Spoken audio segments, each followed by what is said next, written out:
Rina Siti sebagai ketua kelas. Saya Nabila Fauzia sebagai murid. Saya Salma Salsabila sebagai murid. Saya Karan Muhammad Yusuf sebagai observer. Nah, segitu perkenalan dari kelompok kita. Langsung aja ke videonya ya. Bye. Assalamualaikum.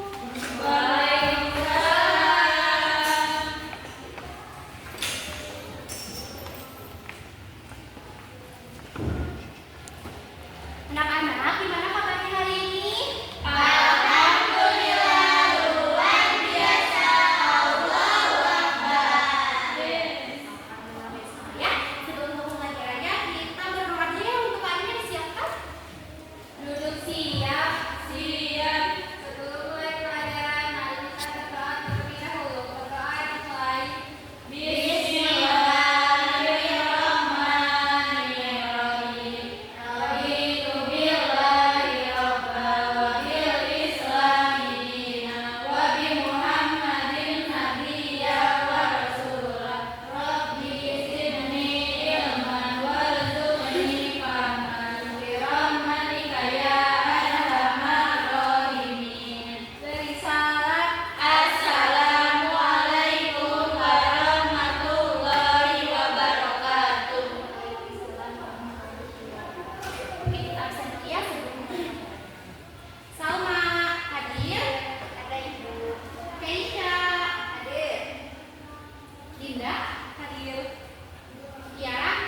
datar, semut hidup nyaman dan dengan persediaan makanan. Sedangkan belalang kelaparan dan hampir mati karena tidak memiliki cadangan makanan. Pesan moralnya, kita harus rajin bekerja keras dan berpikir jauh ke depan karena bermalas-malasan hanya akan membawa kesulitan di kemudian hari. Iya, betul. Tepuk tangan buat kita. Good job. Terima kasih nilai A ya. Oke, ada yang mau nanya nggak? Sebelum kita bahas ke selanjutnya. Ayo. Nggak ada? Baik, kita lanjut lagi ya. Boleh pinjam Keisha? Nah, dari cerita kisah antara semut dan belalang, kita ambil kesimpulannya ya, kalau misalnya dari orang itu harus tidak boleh malas. Kalau kita malas-malasan, nanti teman kita juga pasti bakal ikut malas. Pada nggak semangat gini sih, mau SPG mau nggak? Yuk, begini dulu.